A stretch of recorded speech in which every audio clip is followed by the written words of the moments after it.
기도하겠습니다. 하나님 아버지, 이 아침의 말씀으로 주님의 음성을 듣기 원합니다. 말씀하여 주시옵소서. 예수님 이름으로 기도합니다. 오늘 묵상할 말씀은 로마서 14장 7절로 12절 말씀입니다.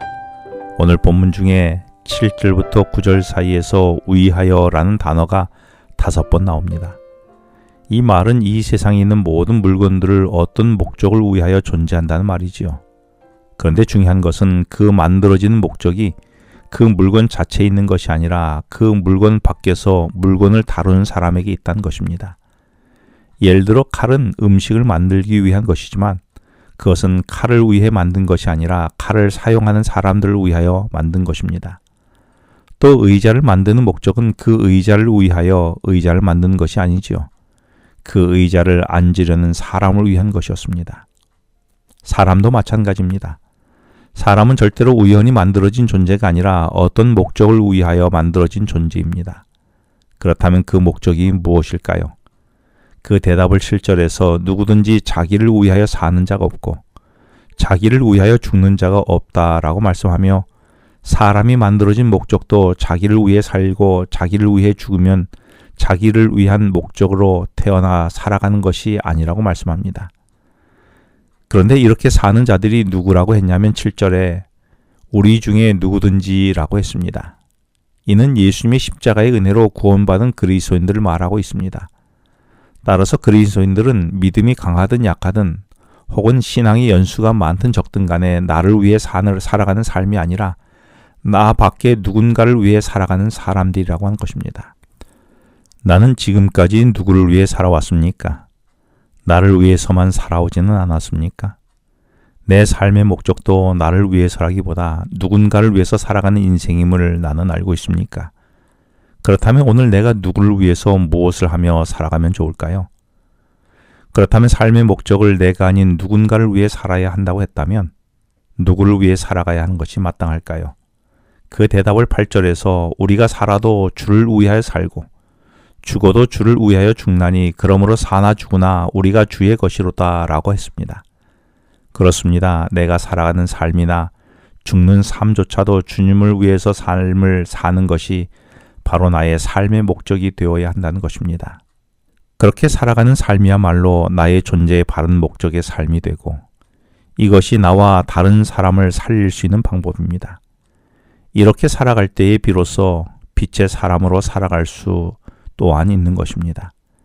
이렇게 주님을 위해 살아감으로 빛으로 살아간 사람은 병석에 누워서도 사람들에게 감동을 주고 심지어 그의 죽음의 장례식조차도 사람들에게 아름다운 감화를 끼치며 감동을 주어 사나 죽으나 주를 위해 사는 모습을 보여줍니다.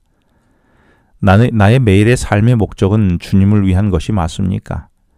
지금 내가 하는 것도 주님을 위한 것이 맞습니까? 아니면 혹 내 배를 불리기 위한 것은 아닙니까? 나는 살아있을 때뿐만 아니라 죽음의 문턱에서도 주를 위해 살아가는 모습이 보이고 있습니까? 그런데 사나 죽으나 삶의 목적을 주님으로 삼는 삶이 어떻게 가능하게 될까요? 그 해답을 9절에서 주시기를 이를 위하여 그리스도께서 죽었다가 다시 살아나셨으니 곧 죽은 자나 산 자의 주가 되려 하심이라고 했습니다.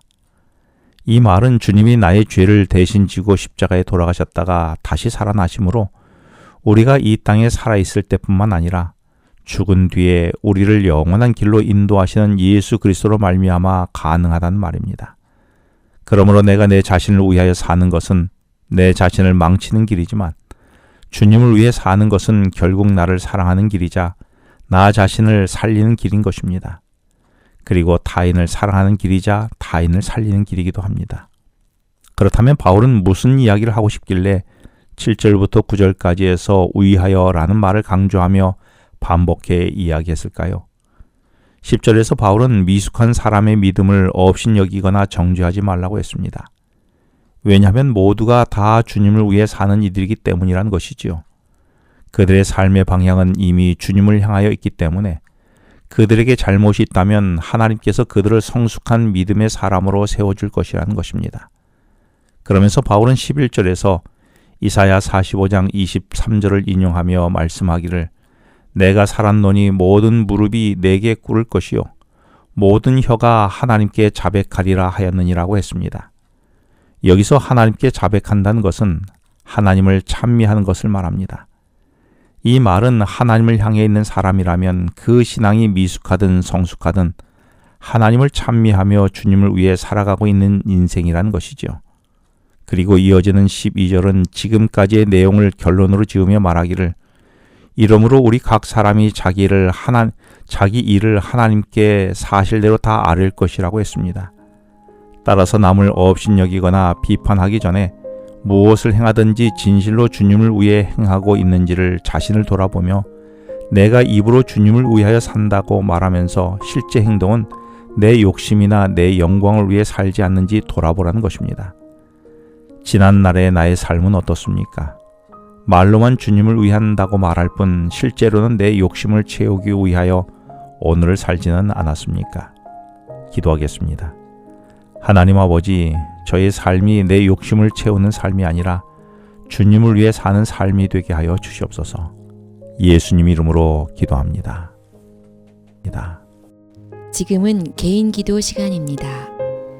오늘 주신 말씀을 묵상하면서 주어진 기도 제목과 개인 기도 제목을 놓고 기도하시겠습니다.